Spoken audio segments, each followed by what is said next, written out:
All right, let's do anatomy of a failed video. This one, the fish that got away, but there's still a story here. So, hello, hi. This is a Famiclone. You probably know what a Famiclone is. If not, boy, howdy, where have you been for the last 10 years? Ashen's made a whole career out of covering these things, I think. Basically, it's just a Nintendo Famicom, also known as the NES here in the US and other places, that's been condensed into a little inexpensive unit, single chip in there, does the whole thing. It's got a whole bunch of stolen games, bunch of ROM hacks and whatnot. Come on, connect. It's got a wireless controller, this particular model. I can't even get it to connect now. That's typical. Doesn't matter. If you've ever seen a Famiclone, this is the same as every other Famiclone. It's got Super Mario Bros. 9. It's got, fake Mortal Kombat. The works, right? Completely uninteresting. I'm not even sure what possessed me to click on it. I was on Amazon looking for rudders, I think, and this popped up because they make these things in a trillion shapes and sizes, and they'll pop up for pretty much any gaming related keyword that you type into any e-commerce website. Normally you just scroll right by them, right? Your brain has a couple of neurons dedicated to ignoring junk like this, but something about this one stood out. I don't know what. Clicked on it. Scrolled down to the customer reviews just to confirm that it was nothing more than a Famiclone, and of course it wasn't.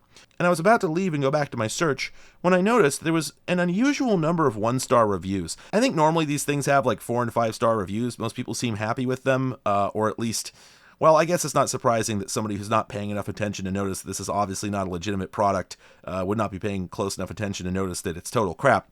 But normally I don't see a whole ton of one-star reviews. And so I got curious, I clicked on that, and boy howdy, here's all these people saying that the batteries are exploding. Yo, what's going on here, right? Immediately my interest is piqued because it's always fascinated me with all of the millions and millions and millions of cheap, crappy devices having those little lithium-ion pillows put into them. You would think that once in a while, these companies that are banging these things together, 10,000 a week, would crimp one between the two halves of the shell, and it would get to the customer, and they'd take it out and they'd, squeeze it a little bit, and that would be just enough, and it would start a fire. But I don't think I've ever actually seen any review on Amazon that said it caught fire when I tried to use it. All of a sudden, here's all these people saying, yeah, the battery's leaked. Yeah, it came with leakage coming out of the battery compartment. Yeah, I put a battery in it, and then the other battery hissed and leaked, and all this stuff came out. Whoa, Nelly. Never seen anything like it. So I'm immediately intrigued, and I gotta know what's going on. So I take a peek at the other customer photos, and immediately I can tell what's going on, right? I mean, it's not hard to figure out as soon as you look at the first one or two, because there's a couple of people saying, yeah, it came with a blue battery in it, so I put another one in it, and then it started hissing. You see what happened here? It's pretty much a universal truth in the extremely low-end AliExpress type electronics market that nobody makes original molds. I don't know where they come from. I don't know who originates these shapes, but once they get created, they then get shipped around somehow to thousands of different factories and used for all sorts of different things. So it's no surprise that this did not originate as a Famiclone. As far as I could tell, this was originally a alarm clock. Which makes sense because if you look at the buttons here, they're labeled set and then forward and back. But, well, the set button is actually just a reset. And these buttons don't seem to do anything. The little manual here suggests that they're used for relinking the controller, but they don't seem to work. So they're either just dummies or, yeah, I don't know what, but they're obviously not left and right? Any company producing a Famiclone is not interested in making a quality product. They just want to produce something to put these cheap Famicom chips in at the lowest possible cost and speed. So they don't want to make a new mold. They go out, they find something. This was probably discarded by whoever was making those alarm clocks because I can't find them for sale anymore. So they picked it up for next to nothing, made tiny alterations to it. I'm sure they had to adjust this screen size a little tiny bit so they could fit whatever, cast off GBA screen or whatever they were using in there. And of course they had to add the cutouts for the micro USB and the AV port, but that's easy enough, right? The majority of the work was already done. Those are minor alterations. Trouble is, however, those alarm clocks ran on a pair of AA batteries, and, well, presumably they found that that wasn't enough juice to run all this electronics. It probably wanted at least 3.3 volts. But again, the molds were already made, and they already had space in there for a pair of AA batteries. Well, Fortunately for this company, and not so much for us, they make lithium-ion cells in a standard package called a 14500 that is the exact same size as a AA battery. And in fact, if you look in some of the customer photos, they are clearly labeled as such. But if we take a look at this battery compartment in another customer photo, we can see that they did alter it a little bit. Normally, a dual AA compartment would have springs at either end, because you'd put the batteries in with the positive going one way and then going the other way, so that they would end up in series. Well, if you did that with the lithiums, you'd end up with 7.2 volts, and they didn't need that. So instead, they replaced the contacts at the ends with a pair that would put the batteries in parallel if they were inserted in the same orientation.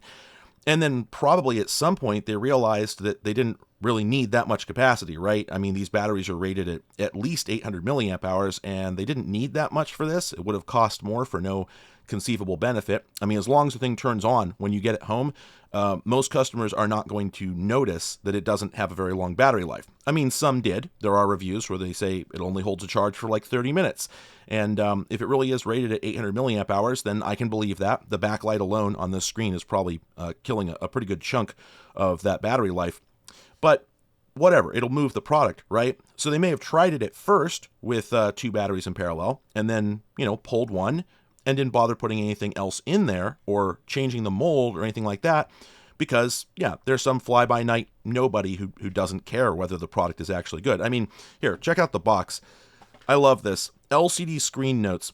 Due to the characteristics of the LCD, there are some dots that do not light up or that never turn off. However, please take note that this is not a defect. I didn't know you could do that. You could just write on something, if it doesn't work, yes, it does. And then you don't get returns. Problem solved, right?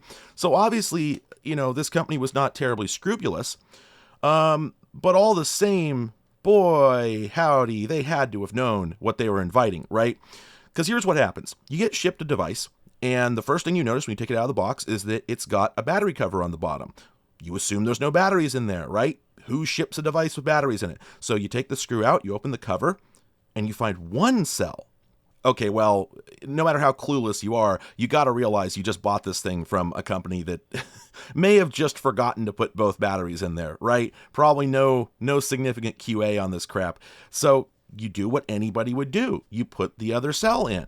I know the batteries say don't mix and match with other brands and varieties, but I mean, come on. People do. They've been doing it for decades. It's perfectly safe. So that's what you do, and without realizing it, you've just commoned a lithium ion and an alkaline battery. So the lithium has over twice the voltage of the alkaline, and from what I'm told, that means that it's going to start charging it at very high current. So of course it overheats and starts outgassing and then potentially venting liquid, and yeah, we get the predictable result. I mean, anyone could have expected this to happen, especially because probably an awful lot of these didn't come with the battery charged. Mine did, but we'll get to that in a minute. But I imagine, based on the reviews that say the battery life was terrible, that they probably didn't arrive functioning. So people pulled them out, they turned them on, nothing happened, and then they did the troubleshooting that every single person has been trained to do for decades. So this was inevitably going to happen, right? Completely ridiculous that this company didn't anticipate that, right? I mean, to be fair, there are gobs of manufacturers out there that don't give a shit about safety. I mean, Big Clive makes an entire career out of making fun of crap like this, but it's usually at least high voltage, right? I don't often see things, even on his channel, where you can get harmed just by, doing something very understandable and obvious with a low voltage device. So this really stood out to me, and I just had to have one, right? I ordered one, spent $30 on it. And I spent like 45 minutes trying to make a video. I was sitting here, I kept screwing up the intro over and over and over. Finally, I got on a roll, and I got to the point where I was ready to open the thing up. I flip it over, and look at that. They finally acknowledged the problem. They figured out, like, oh boy, we should probably do something about this, right? So we got this big red warning sticker on here. Built-in 3.8 volt, 800 milliamp hour, rechargeable lithium battery. No extra battery is required. Do not open the cover plat. 1.2 volt or 1.5 volt battery is prohibited. Yeah, that'll fix it, right? I mean, Obviously it won't. You know, you've got people that are just completely numb to warning messages. They figure it just tells them the same thing that every other device with double A's tells them. You've got people who don't speak English as a first language or at all, right? So not actually a solution, doesn't actually solve anything, but a little bit of CYA, right? And it may actually have been their second attempt, because when we get under that, we see that the door has cast into it. This battery compartment used the manufacturer's standard lithium-ion battery, 3.8 volt. Make sure the battery's polarity are inserted properly. So, yeah, they were worried about people, flipping the battery around. But I wonder if they thought that that would communicate that it should be lithium and not alkaline, and that was enough. Probably not. They probably didn't think about it until people started returning them because they were exploding. But anyway, obviously, I want to see what they sent me. You know, how crappy is this cell? So I open it up. Oh, damn. Yeah, so they fixed it. They fixed it properly. This here is a BL5C. This is a clone of a Nokia battery that Nokia used in phones for like 10 years. And there were so many clones of it being made that the tooling just got propagated far and wide. So there were trillions of these things manufactured throughout the 2000s, and that caused it to become sort of a de facto standard. There are tons of things you can get from, AliExpress, etc., that run off these that aren't cell phones. I think there's like flashlights and MP3 players and all kinds of things that run off these Nokia packs. Because it makes sense, right? This is basically a spicy pillow. It's just in a nice, convenient package. It's got a built-in, battery charge controller. You can't, there's not leads to short out, etc. So it's good that they used this, right? Like this is a much better way to do it than to just hot glue a flat pack lithium to the inside. So I can't complain. I'm just astonished that they bothered. I mean, they had to retool this. They had to have had this cavity here, machined from scratch to fit this battery, because the original alarm clock didn't have it.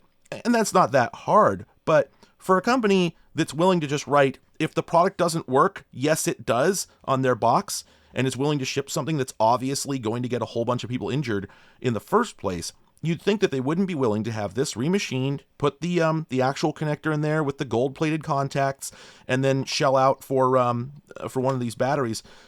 Instead of just getting rid of the battery compartment entirely. It's a shockingly correct way to solve this problem, ignoring the scale of their screw up in the first place. So yeah, I'm really amazed that they did this. I'm glad that they did this, right?